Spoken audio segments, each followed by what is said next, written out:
Welcome back. Today I'm going to be doing do's and don'ts for eyeshadows. Of course, you can already tell which one is my do side and which one is my don't side. I literally look like I got punched in the eye. Yeah, I did want to make a little disclaimer.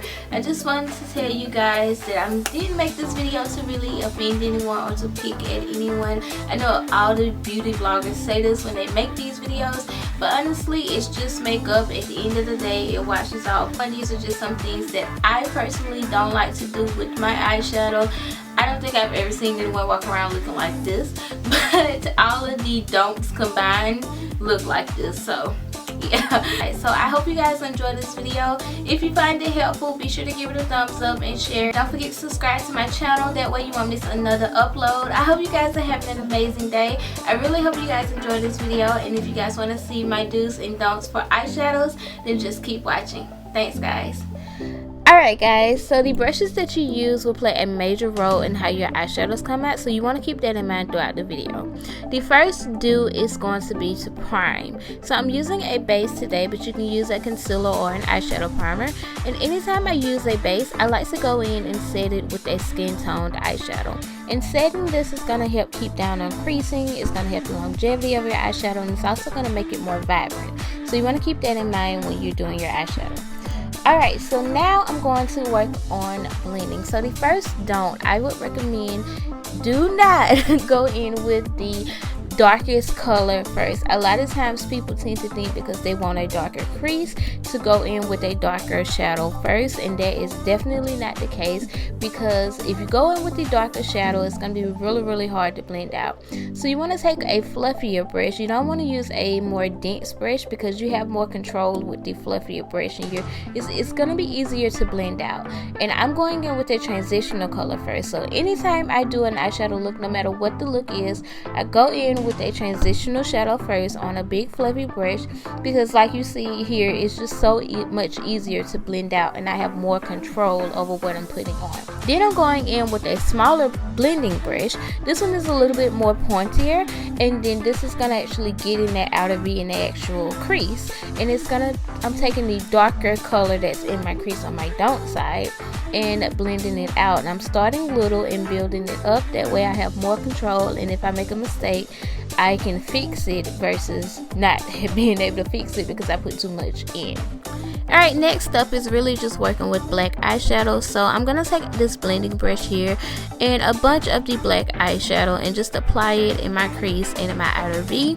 And as you can see, I just put too much on. This may work for some eye shapes and for some eye looks, but for the look that I was going for today, it really just didn't work out. And because I put too much on, I really can't blend it the way I want to blend it. So now I'm going to take more of a crease brush. I'm going to take the same amount of black eyeshadow, but just dust off the excess shadows and just go in from the outer V and work my way into the crease in circular motions and just blend it in. And I'm starting out with a little bit and blending it and building up the black until I get it to my liking. Now we're going to work on shimmery colors, lid colors, pigments, and all that stuff. So I'm taking this fluffy brush. You can see it's just too big. It's not going to pack the color on and just get it to my liking. I'm even getting a little bit of my crease, and it's just not what I'm going for here. So this brush is perfect for blending out stuff, which is not good for your actual lid color. So these two brushes here, I tend to use one for the matte shadows. Anytime I'm working with matte shadows, that's the one that I use. And then this one here for shimmery shadows. So the shimmery one I'm going to take today, and I'm going to wet it. I'm using the e.l.f. setting spray, but you can use MAC Fix Plus. They pretty much work the same. And I'm going to take this brush here because it's smaller. It's easier to get it directly on my lid, and I have more control of where I'm putting my shadow.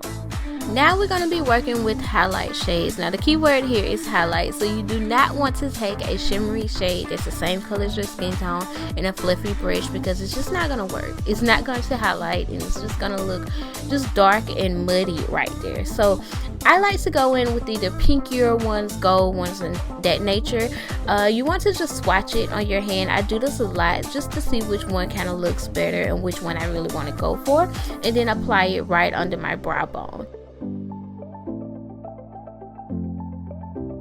Whenever you smoke out your lash line, you really don't want to start with where you want to finish your look, if that makes sense.